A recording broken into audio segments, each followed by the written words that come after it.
binadamu huyo huyo mmoja anaweza akawa mbaya kwako, lakini katu hawezi kuwa mbaya kwa watu wote. Ni sawasawa tu katika maisha ya mahusiano na ndoa.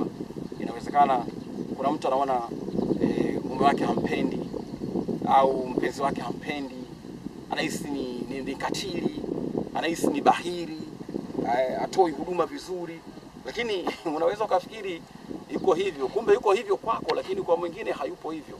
Hii maana yake nini? Inatupa picha kwamba tuishi na watu kwa kuweka akiba. Hakuna mtu mwema, hakuna mtu mbaya. Mara nyingi watu wanabadilika kulingana na watu wanaokutana nao.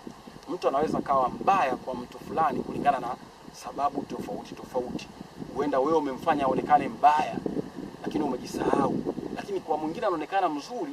Huenda yule mwingine amemfanya aonekane mzuri kwa sababu ya matendo yake ambayo amekuwa akimfanyia.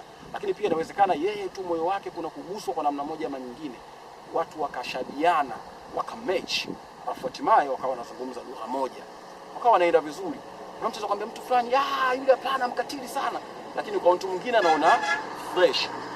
Kwa hivyo binadamu huyo huyo ambaye wewe unamuona mbaya, kumbuka kwa mwingine anaweza akawa mzuri, na huyo ambaye wewe unamuona mzuri kwa mwingine anaweza akawa mbaya.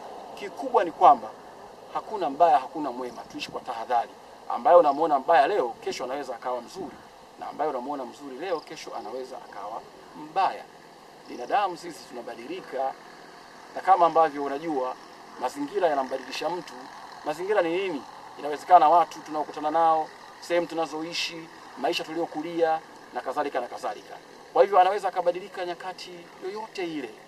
Tuweke akiba. Kumbuka tu klipu hii inaruka kwa udhamini mkubwa wa Mbavu Auto Garage, garage bora kabisa ambayo iko Ifakara, na ni garage ambayo mimi naita kiwanda, siiti garage, kwa sababu Mbavu Auto Garage ni garage ambayo inafanya kila kitu ambacho pengine unaweza ukataka kufanya kiwandani. Muonekano wa gari lako unaweza ukabadilishwa kiasi cha kwamba ukaleta picha tofauti na muonekano ule wa mwanzo. Njoo Mbavu Auto Garage ujionee. Wajanja wengi sana wamebadilisha ndinga zao kwa muonekano mpya wa kisasa.